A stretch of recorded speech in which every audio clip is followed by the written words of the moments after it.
Welcome to Animal Atlas. Come with us around the globe and explore the animal world and its jungle animals and desert creatures. We'll meet wildlife on the savannah and see our underwater friends and animals from the Arctic Circle.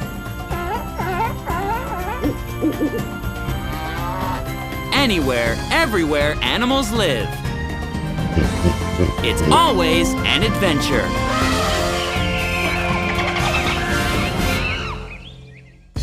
Today on Animal Atlas, we're looking at legs.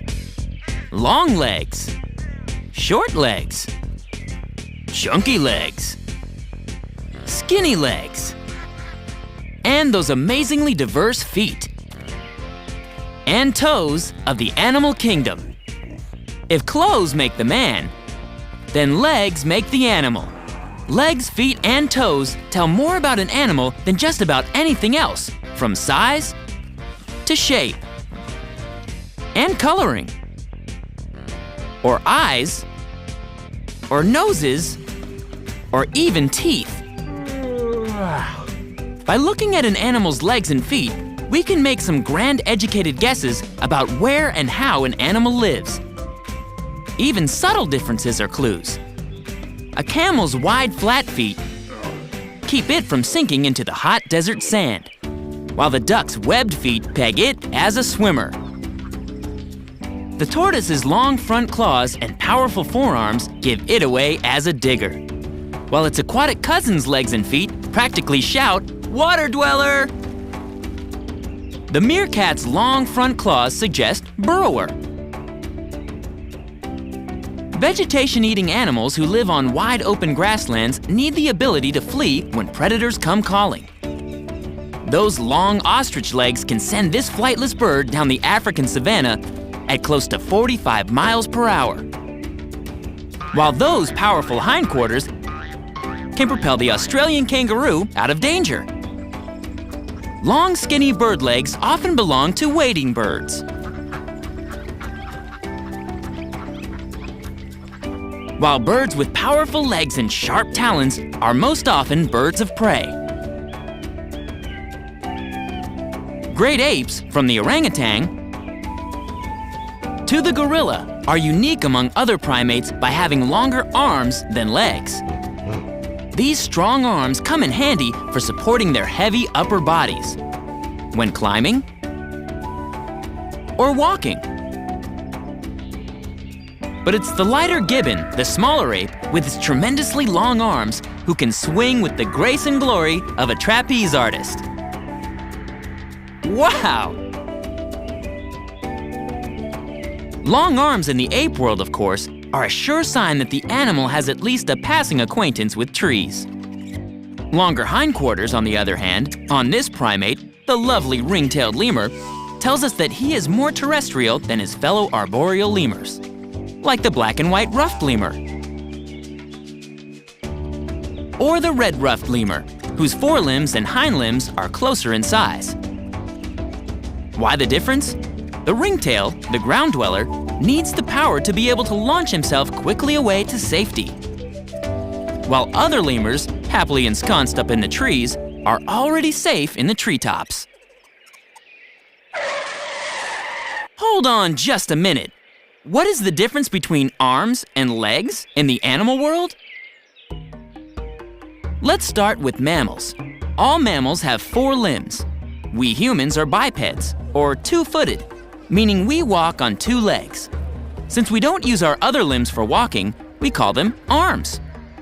When we see animals using their front limbs and digits as we would when carrying objects or eating with fingers, we call them arms, hands, and fingers. Technically, it's an opposable thumb, like we have, that separates a hand from a paw. Opposable means that the thumb can be moved opposite the fingers. Primates have opposable thumbs, and this allows them to grip objects or branches tightly in one hand. Animals who don't have a thumb can't grip anything, though we often find them holding things in their paws. Here, the black bear is clearly a quadruped, or four-legged creature. But when he eats his fruit like we might, we earnestly call his front feet paws. When we see this mandrill baboon walking like this, we think quadrupedal, until he uses his hands. Four-legged, but with fingers. The fact is, we humans are very smug in thinking we're the only biped in the mammal world. Though admittedly, the gibbon, when on the ground, moves bipedally with an alternating gait. Even the great gorilla, a quadrupedal knuckle walker, moves mostly on all fours, as does the orangutan. Of course, the kangaroo moves bipedally, though with a hop, not an alternating gait. And that big tail comes in handy for extra balance and support. Let's call him and the hopping wallaby a biped under extenuating circumstances. Two-legged walking may be rare in the mammal world, but hey, birds not only walk on two legs, they can fly, or swim, or run close to 40 miles an hour. A number of mammals can stand on two legs for short periods of time, from the bear to the meerkat. But yes, bipedal motion is pretty much our claim to fame, along with our big brain and kind heart. To be clear, some animals have two legs, others have four. And aquatic animals have something else altogether, from flippers to fins to flukes. One huge animal group has forsaken limbs altogether, but moves along just fine, thank you very much. How about this? 8 legs, no arms. 8 arms, no legs. It's all just a matter of human semantics. Oh my! Animal legs? What a wondrous subject it is. When we come back to Animal Atlas, we'll meet more legs with animals attached. But first, let's see if you can guess this animal fact. What animal scarcely leaves a footprint? A. Ostrich. B. Tiger. C. Elephant. Or D. Chimpanzee. The answer coming up when we return to Animal Atlas.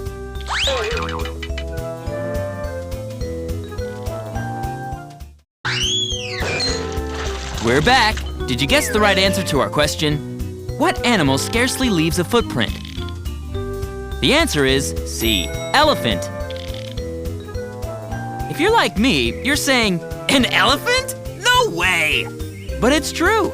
The elephant's massive weight, up to 12,000 pounds in the case of the African elephant, is so evenly distributed over the wide foot pads that it hardly leaves a mark on the ground.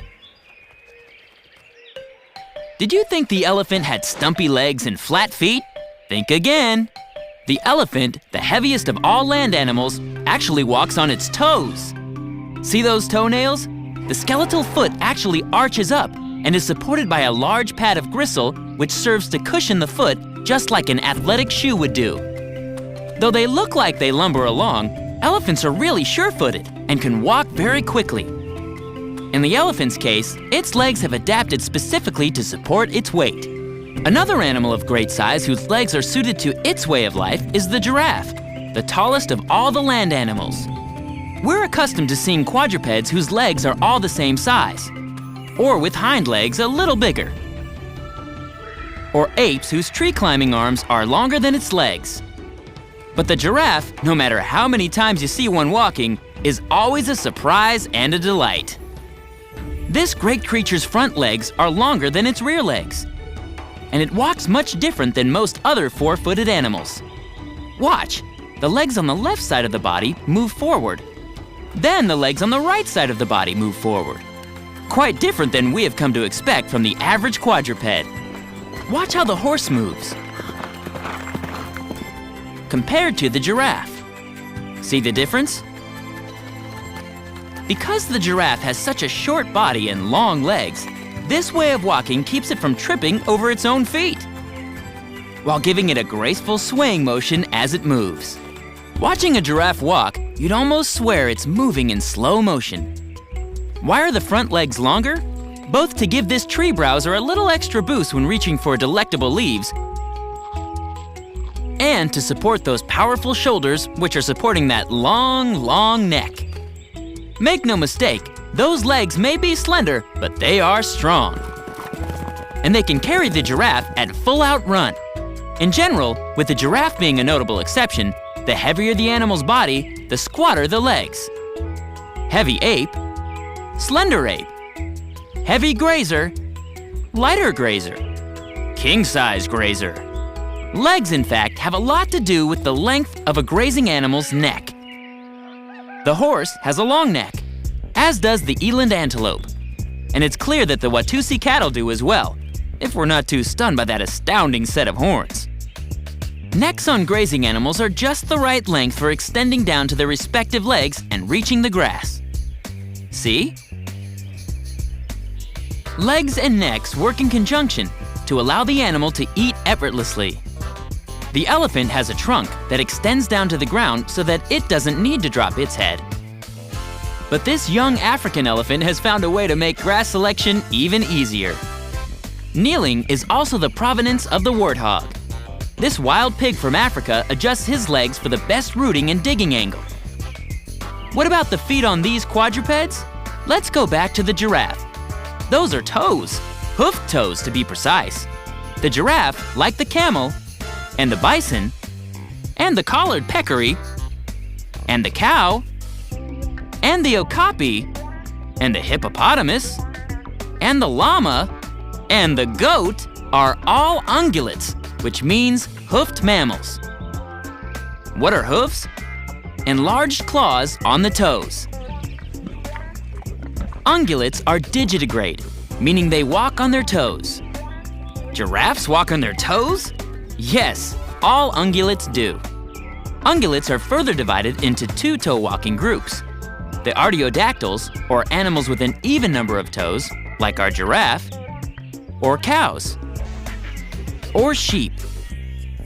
And perissodactyls, or animals with an odd number of toes, like zebras, and horses, and rhinoceroses. A peculiar but accurate way to think about this is that horses and giraffes and other hoofed animals move around on just their toenails. No, I'm not exaggerating. Humans and bears are not toe walkers. We're plantigrades, meaning both the heel and sole of our feet touch the ground when we walk. In general, the lesser the foot area that touches the ground, the faster the animal. The greater the foot area, the slower. A horse may be fleet of foot, but it would be impossible for it to run like this on ice. The polar bear has no such problem, however. Its large flat feet are good for gripping slippery ground. He may look awkward on land, but he can travel in regions no giraffe ever could. When we come back to Animal Atlas, we'll learn more about the mighty polar bear's legs. But first, let's see if we can guess this next animal fact. How far can a polar bear swim without stopping to rest? A, 2 miles. B, 10 miles. C, 25 miles. Or D, 60 miles. Don't go away. The answer coming up right after this on Animal Atlas.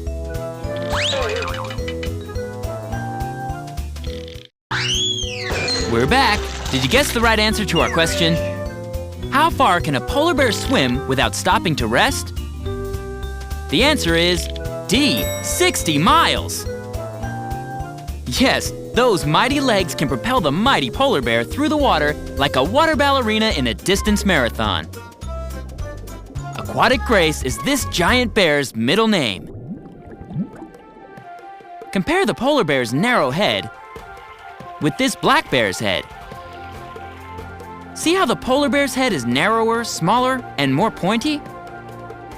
This bear is all about swimming, and nothing cuts through the water better than a head like that. The cheetah, too, the fastest land mammal, has a small head. Its streamlined runner's body makes it cut through the air, like the polar bear's head cuts through the water. This isn't to say that big-headed animals can't be fast. The lion, the rhino, and the bison can charge with the best of them for short distances. Long-distance runners and swimmers, though, have adaptations in their body shape for optimum speed. While we're in the water, we might as well pose the question, do all animals need legs? Even though they have wings, birds need legs for walking, perching, and wading, and impaling prey. Flightless birds, like the ostrich and the emu, rely on their legs for all their travel needs. And a fleeing emu can run like the wind. Penguins, also flightless, need legs to waddle around on land. But their wings have adapted into flippers, or water wings, so that they can fly underwater. The marine turtle's forelimbs have likewise adapted into flippers, and it too flies beneath the water. Dolphins are air-breathing mammals who live in the sea, and they clearly don't have arms and legs. But they do have flippers and a fluke at the end of their body. They swim by moving their bodies up and down, just like the manatee, another aquatic animal, does. This is very different to how most fish swim, see? A fish moves its body from side to side in a wave-like motion and swishes its tail back and forth. This motion pushes water back around the fish, propelling it forward.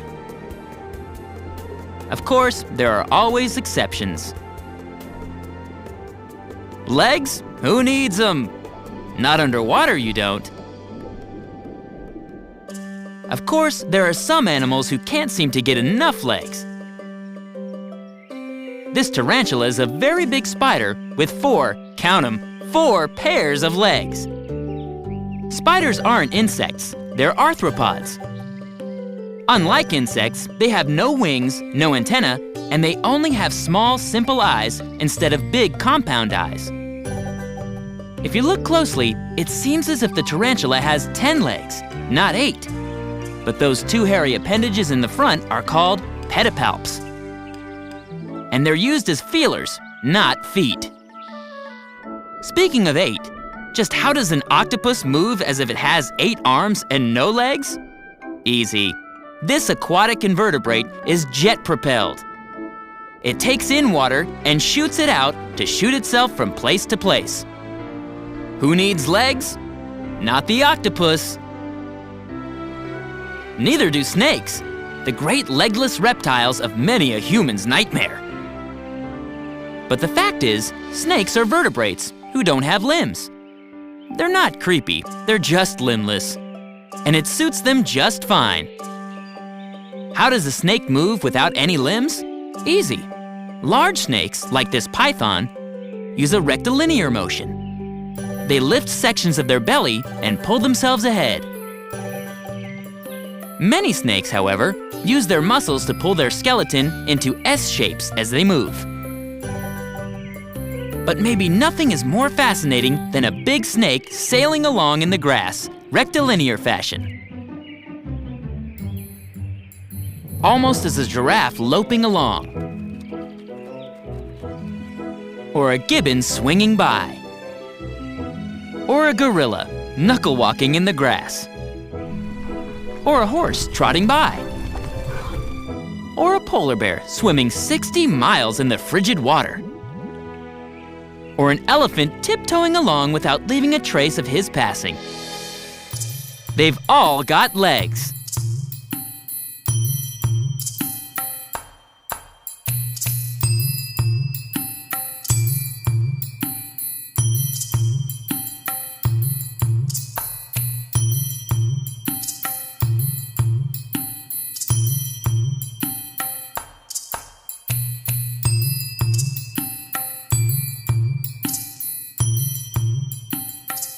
Well, maybe not all.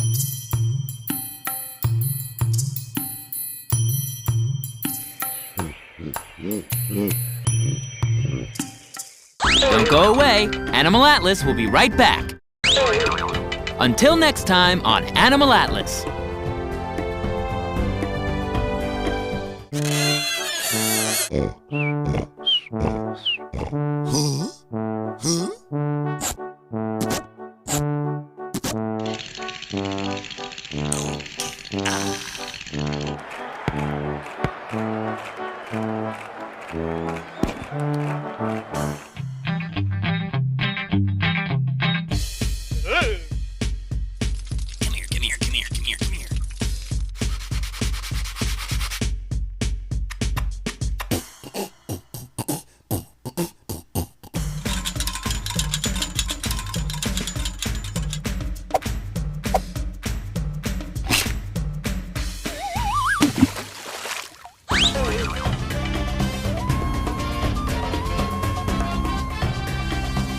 Once again, we've traveled the globe, from North and South America to Africa and Asia to Australia and every fascinating place in between.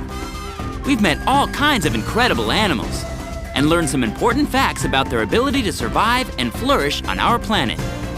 And with our help, we'll make sure they're around for a long time to come. Join us next week for another amazing adventure on Animal Atlas.